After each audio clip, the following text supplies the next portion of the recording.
YouTube channel open secret में आपका स्वागत है। मैं हूं आपका दोस्त आशीष चांद। दोस्तों, आज का विषय है भव सागर। ये ब्रह्मा जी की एक झलक पाने की जो हमारी मुहिम है ना, उसमें ही है ये विषय। ज्ञानी जन एकदम से कह देते हैं भव सागर तो पार करना है। लेकिन ये भव सागर है क्या? क्या है ये? चलिए दोस्तों, कुछ समझने की कोशिश करते हैं। दोस्तों, भा जो है ना, वो है प्रकाश, दीप्ति, रोशनी, चमक। दोस्तों, भा से है चाह, पसंद। थोड़ा हट के देखें तो भा है इच्छा, इंटेंट। भा है आपका अपना अच्छा, जिसके संग लगने को जी चाहे, जिसके साथ रहने को मन चाहे। कहते हैं ना, वो भा गया मुझको। और दोस्तों, रत होता है रमना, प्रीति, प्रेम। दोस्तों, रत है प्रसंग, उसमें लगना। एक परिभाषा के हिसाब से रत इज इवन मैथ्यून। ऐसी है दोस्तों भारत की सभ्यता, भारत की भाषा, ऐसी है भारत की परंपरा। और भू धातु से आया है भव। ये जो हम भव सागर की बात करना चाह रहे हैं दोस्तों, तो भव का मतलब है होना, इंग्लिश में टू बी। दोस्तों, भव है सांसारिक अस्तित्व, ऑल द ऑब्जेक्टिव एग्जिस्टेंस।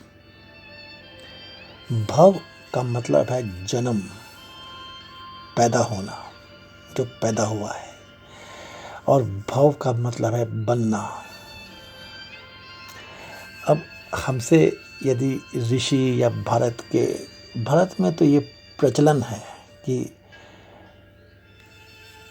भव सागर पार करना है, तो आप तो प्रोफेशनल हैं, भव सागर से परिचित हैं आप। आपके लिए तो ये कोई बड़ी बात नहीं है भव सागर पार करना। क्या कहते हैं? चलिए आगे बढ़ते हैं। तुमने भा को समझा, तुमने भव समझा, अब जरा भाव को भी जान लो। दोस्तों, भाव का एक अर्थ होता है मोल, भाव करना, तोल मोल करना, मूल्य, कॉस्ट, वैल्यू। उसके तो आप लोग एक्सपर्ट हैं। और दोस्तों, भाव का एक अर्थ होता है मन में उत्पन्न होने वाला विचार, ख्याल, अभिप्राय। आपका भाव यानी आपकी चेष्टा। वैसे दोस्तों, भाव जो है ना, ये पुल्लिंग है, पुरुष की तरह। और यदि भाव है तो भावना भी है। जैसे भाव पुल्लिंग है, वैसे भावना है स्त्रीलिंग। भाव की बहन मान लो, पत्नी मान लो। भावना है सेंस, मनोभाव, मनोवृत्ति। भावना है फीलिंग, भावना है इमोशन। भाव बहुत तरह के होते हैं, सबको बस भाव ही कहते हैं। लेकिन भावनाएं बहुत तरह की होती हैं, उनको सबको अलग अलग भावनाएं कहते हैं। अब तो दोस्तों ये मानवता की बात है, इवोल्यूशन की बात है, हमारी बात है। बहुत भाव हैं ही। तो क्या कहा जाता है, समभाव रखिए। अभी हमने सत्यम शिवम सुंदरम की बात की थी। जब समभाव तीनों को पार कर पाएं तो आप आकाश देख पाते हैं। ऐसे ही रजोगुण तमोगुण और सतोगुण हैं। कब से भारत में इन पे अध्ययन चलता है, इनका बैलेंस बिगड़ते ही तो दुनिया सृष्टि निर्माण हुआ ना दोस्तों। तो भाव बहुतेरे हैं, समभाव रखिए, ज्ञान मार्ग पे अग्रसर हो जाएंगे आप। और ब्यूटीफुल चीज देखिए दोस्तों, भावनाएं भी बहुत हैं। समभावना रखिए। भाव रख सकते हैं, समभावना खोजनी पड़ती है, ढूंढनी पड़ती है। संभावना खोजिए, पोटेंशियल को प्राप्त हो जाएंगे। दोस्तों संभावना को इंग्लिश में पोटेंशियल ही कहते हैं। कहाँ हो आप, कितनी ऊंचाई पे हो आप,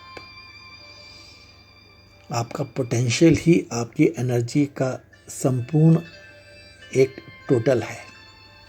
उसमें से ही आपको अपनी काइनेटिक एनर्जी निकाल सकते हो। तो संभावना रखना बहुत ज़रूरी है, यही आपका पोटेंशियल है। संभावना शब्द का मतलब ही पोटेंशियल है, या पोटेंशियल शब्द का मतलब ही संभावना है।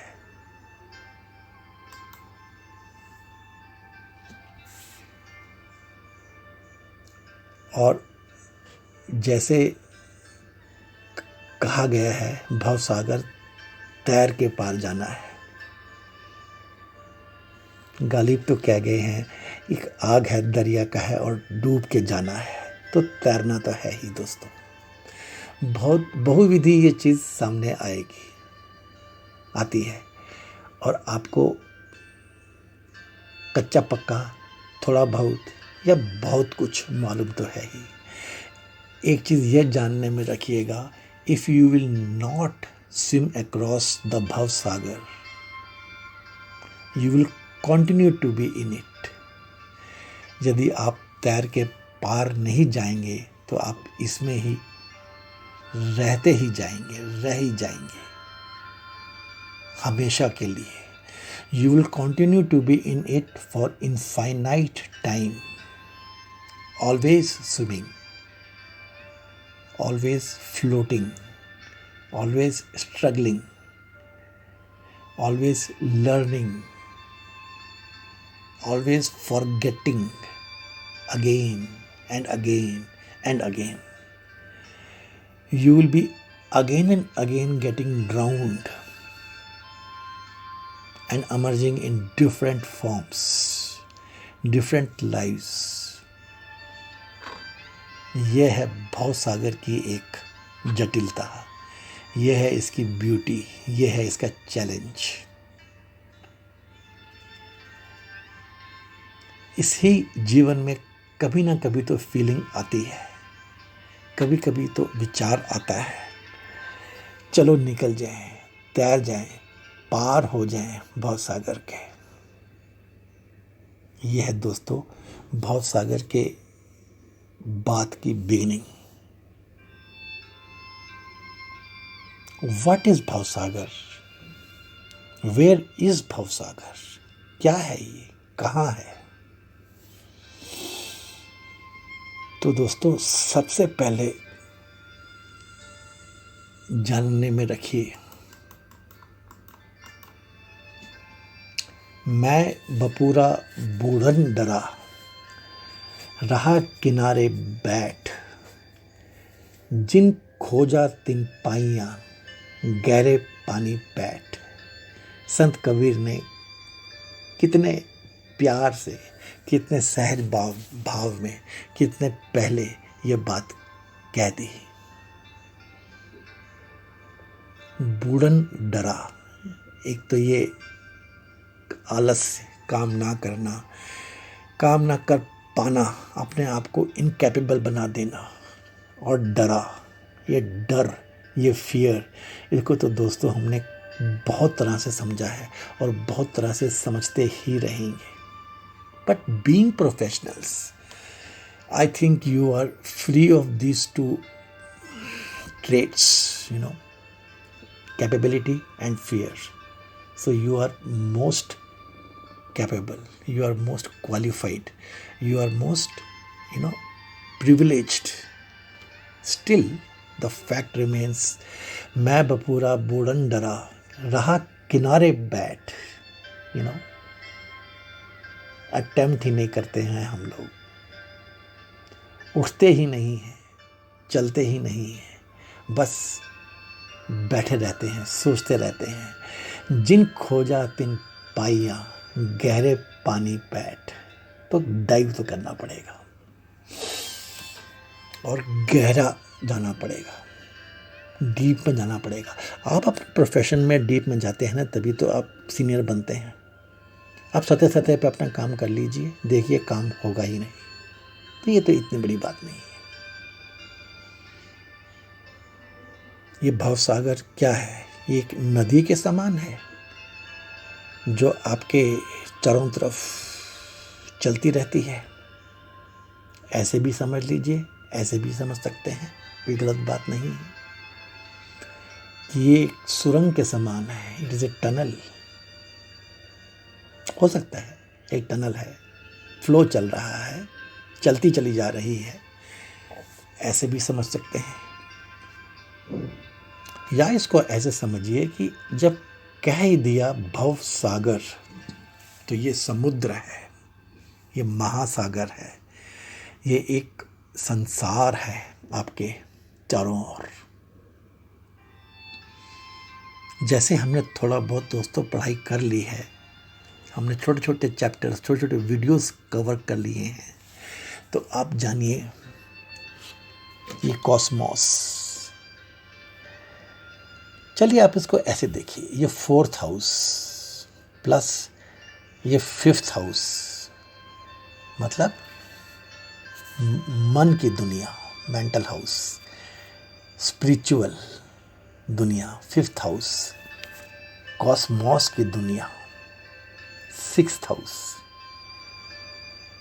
हाँ, 7th हाउस को छोड़ दीजिए, ये निर्वाण की दुनिया को छोड़ दीजिए। ये निर्वाण की दुनिया ही ब्रह्मा जी का घर है। जब हमने सत्यम शिवम सुंदरम की बात की थी, तो सत्यम शिवम सुंदरम को जो पार कर लेता है वही आकाश को देख पाता है, और आकाश के पार ही ब्रह्मा जी का ठिकाना है, निवास है।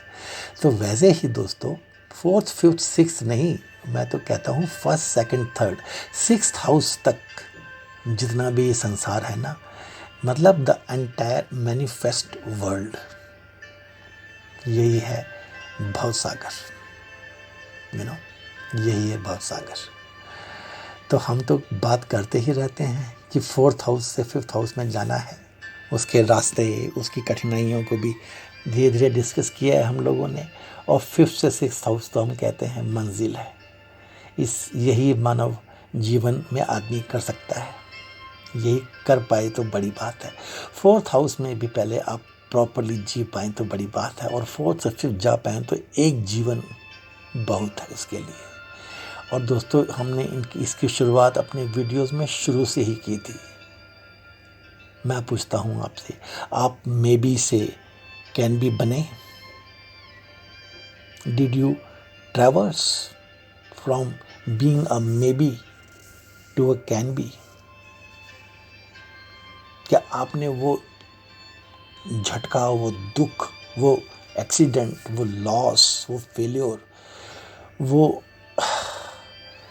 अनबियरेबल टॉर्मेंटेशन समझी, देखी जब आप शायद, मे बी, से कैन बी, हो सकता है, बने? Did you travel that path of could be to should be, and are you on the travel to would be?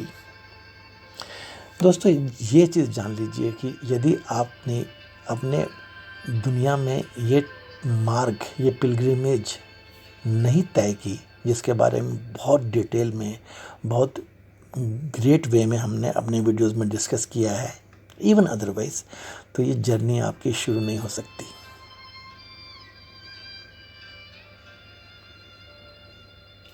Bhavsagar is flowing by your side,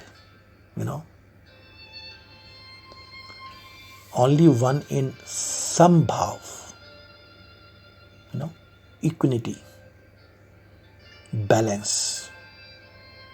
First you should know what you are wanting to be, what is your seed, what is your basic trait, then how many भावास, भाव आपके हैं, होने चाहिए, जो आपके लिए बहुत suitable हैं, आपको सूट करते हैं, आप अक्सर उनमें आ जाया करते हैं, तभी तो आप फिर समभाव में जाएंगे।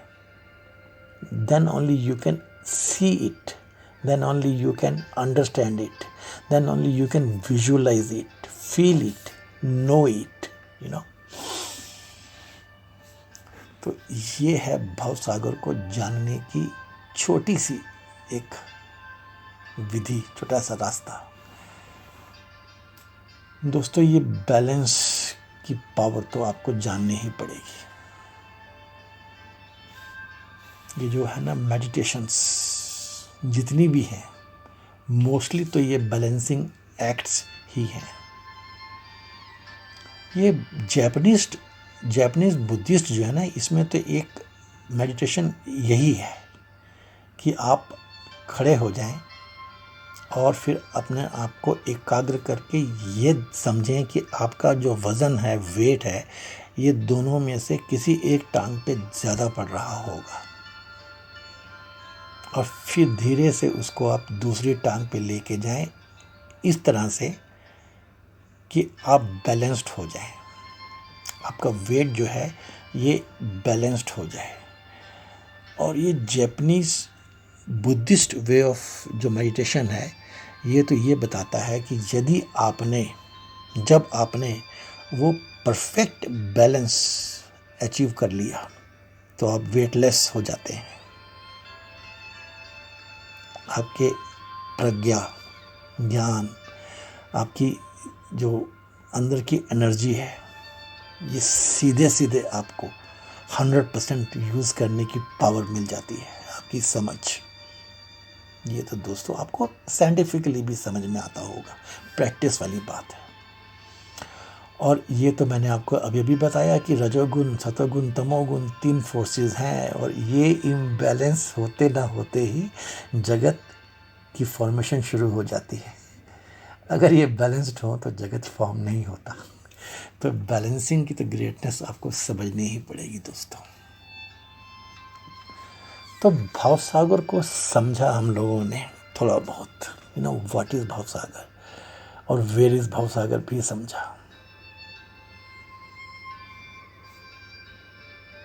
लेकिन दोस्तों, ये इतना बड़ा भवसागर जो है ना, तो हाउ योर भवसागर इज मेड, ये इसमें एक ब्यूटी है। देखिए दोस्तों, जो ईश्वर हैं, ब्रह्मा जी हैं, वो तो अनंत है, आप उसका अंश मात्र हो।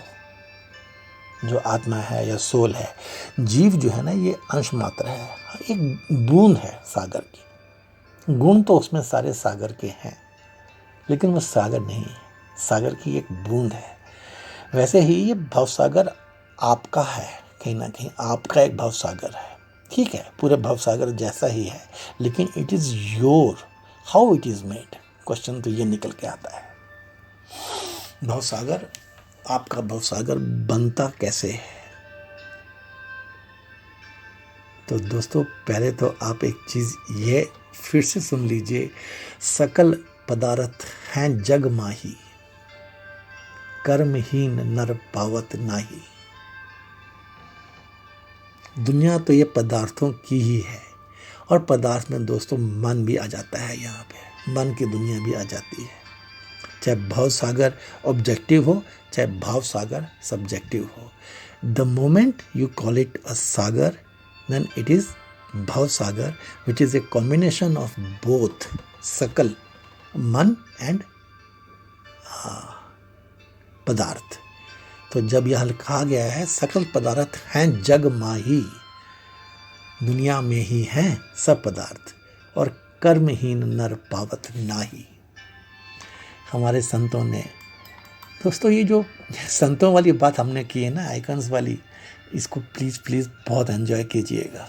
जो ये मॉडर्न फिलोसफी में जितने भी फिलोसोफर्स हैं, जितने भी ओरेटर्स हैं, जितने भी ग्रेट्स हैं, वो इस चीज़ पे बहुत तवज्जो देते हैं कि अपने संतों की जीवनी के बारे में जानिए, क्योंकि उन्होंने जीवन जिया है, हमारे युग में जीवन जिया है, और हमारे जैसा जीवन जिया है, और उन्होंने उन चैलेंजेस को पार करके ही अपना कुछ पाया है, कहीं पहुँचे हैं। तो ये चीज़ है। तो दोस्तों, हाउ इज़ दिस भवसागर मेड, योर भवसागर मेड? तो एक चीज़ तो क्लियर है दोस्तों कि भवसागर तो जैसे एक तो हमने वो बताया था कॉस्मॉस है, और सारे हाउसेस को जोड़ लीजिए, एंटायर मैनिफेस्टेड वर्ल्ड को जोड़ लीजिए, लेकिन थोड़ा सा ऐसे समझिए कि प्रकृति जो है ना, नेचर जो है, जहाँ भी आप रहते हैं, जो भी जहाँ भी आपका जीवन बीता है, वहाँ से लीजिए आप उसको। हमारे रीत हैं, रिवाज हैं, त्योहार हैं, हमारा धर्म पथ है,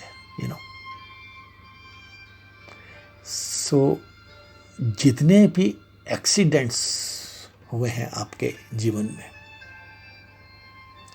दोस्तों, ये सब आपका भव सागर बना डालते हैं। ये एक्सीडेंट्स पॉजिटिव भी हो सकते हैं, गलत माइनस भी हो सकते हैं, दोस्तों। ये चीज़ आपको जरूर समझने पड़ेगी।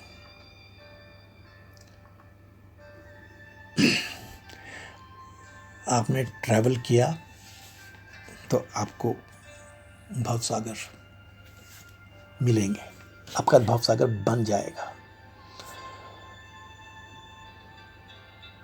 और वैसे अगर बहुत शॉर्ट में इसको समझना चाहें तो योर भवसागर is merely the emotions of others exhibited to you.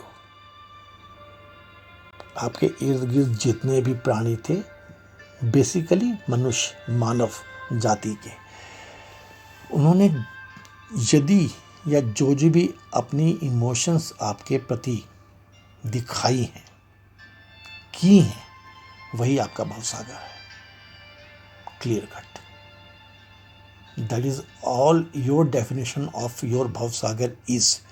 And your भवसागर, दो it may be a sample, a little portion of the entire Bhavsagar, but that is your only Bhavsagar, and once you grow as you have, once you are a professional, you should see to it that the entire Bhavsagar of the humanity is good enough, is good enough.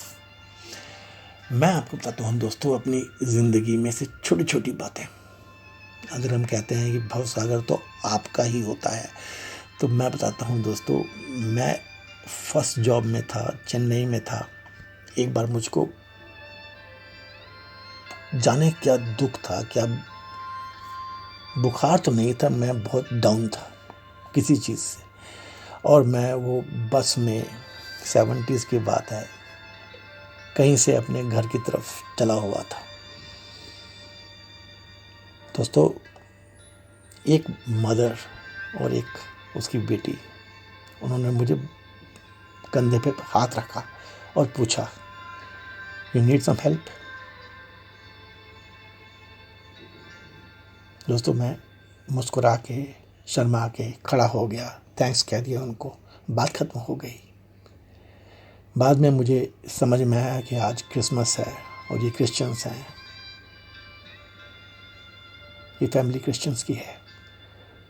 तो ये इसको समझिए, ये है भवसागर की definition. बस इतनी सी बात। एक बार मुझे बुखार हो गया, परिवार से दूर था, बैचलर था, बहुत दूर, 2000 किलोमीटर दूर, और उन दिनों तो टेलीफोन्स भी, मोबाइल्स नहीं थे दोस्तों। मेरा एक ऑफिस का, मैं उसको दोस्त कह रहा हूँ लेकिन चलो दोस्त कह देते हैं, मुझे अपने घर ले गया। 6 दिन उसके घर में रहा। बेचारे 3 बेडरूम हाउस में 5 भाई बहन थे, माँ बाप थे। तो ये क्या है, उसका एक भाई डॉक्टर था, घर में ही मेरा इलाज किया। वो सब ऑफिस चले जाया करते थे, मैं घर में ही रहता था। मुझे नहीं पता था कि what is you know severely, what is being severely sick, ये एंटीबायोटिक्स और ये आराम कर। उन दिनों में ये चीज़ें हम जानते तक भी नहीं थे। दैट इज़ माई भवसागर। मेरे बहुत सारे जानने वालों ने मेरे को पैसे में चीट किया, दैट इज़ माई भवसागर। मेरे बहुत सारे फ्रेंड्स बने दोस्तों, बहुत। उनके साथ जो मेरे तजुर्बे हैं, ये मेरे भवसागर हैं। यदि हम कहें कि भारत में 4 करोड़ अनाथ हैं, एक अजीब सी फिगर निकल के आती है। अगर एक अनाथ के साथ 8 लोग भी जुड़े हुए हैं, 2 उसके पेरेंट्स और 2 फ्रेंड्स भी लगा लो, तो कहीं ना कहीं 32 करोड़ ऐसे हैं हमारे देश में जो अनाथ पैदा कर सकते हैं। क्या होगा हमारा दिमाग, ये हमारा भवसागर है। तो ऐसे आपको अपने भवसागर को समझना होगा। अच्छा है, बुरा है, पहले समझना जरूरी है दोस्तों।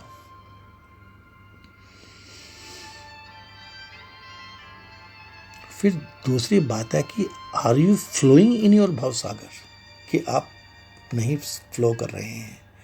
तो ये भी एक पॉइंट निकल के आता है, क्योंकि हर चीज़ तो एक दूसरे से जुड़ी हुई है। हर एक दूसरा उस छोर से पहला ही तो है। दोनों एक ही हैं, यही ज्ञान रुपहला ही तो है। दोस्तों, भवसागर संसार का वह हिस्सा है, that part of this entire world, जो जीव ने, जीव क्यों कहें हम मानव कहते हैं, साफ साफ कहते हैं, मानव ने कर्म रूप में दूसरे मानव के हेतु बिना अधिक विचार के या आकस्मिक कर दिया होगा। यह है भवसागर की एक डेफिनेशन जो आज निकल के आई है मेरे सामने, कि मनुष्य ने बिना ज़्यादा सोचे हुए, अपनी परंपरा के हिसाब से, अपनी कैपेसिटी के हिसाब से, अपनी कैपेबिलिटी के हिसाब से, अपने संस्कारों के हिसाब से, बिना ज़्यादा सोचे हुए दूसरे मानव के हेतु, क्योंकि हम तो मानते हैं ना कि पक्षियों में और जानवरों में तो ज़्यादा मन है ही नहीं, तो अभी मानव की बात ही कर लेते हैं। आकस्मिक कर दिया होगा, यही है भवसागर की डेफिनेशन, आपकी भी और उनकी भी। ऐसे ही भवसागर बनता है, ऐसे ही भवसागर का निर्माण होता है। ऐसे ही थोड़ा थोड़ा हमको समझ में आता है कि हम क्या भवसागर में हैं। दोस्तों, एक और छोटी सी घटना बताता हूँ। मैं तब कॉलेज में था,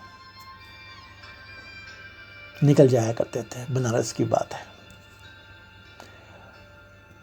कहीं कुछ कीर्तन हो रहा होगा, मैं बाहर बैठ गया।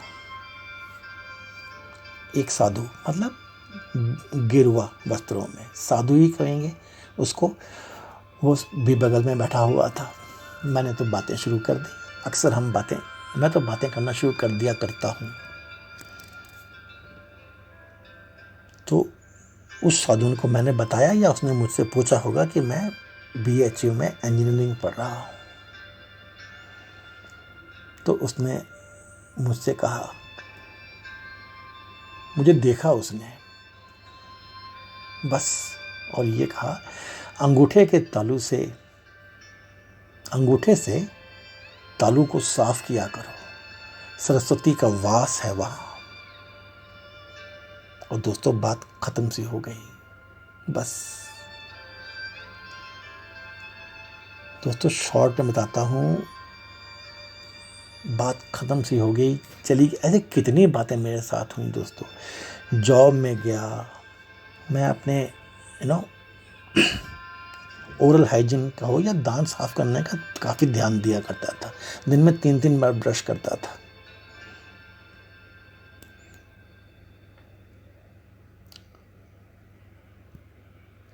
एक बार लेकिन फिर भी जब मैं लेट 30s में पहुंचा तो मेरे दांत एक एक करके गिरना शुरू हो गए।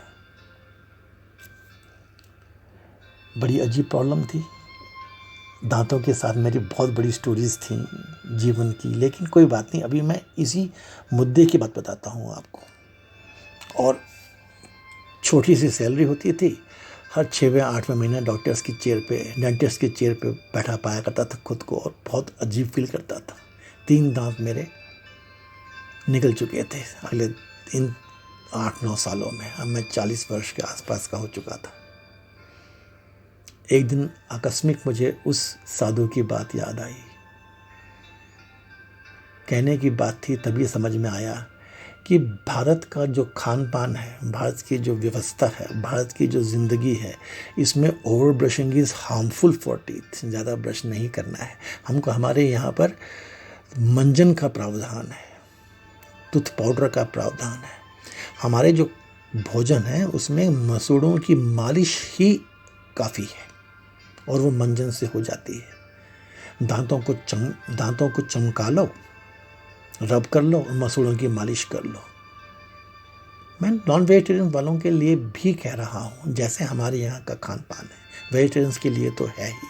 हमको ये ब्रशिंग और ओवर ब्रशिंग की कोई ज़रूरत नहीं है।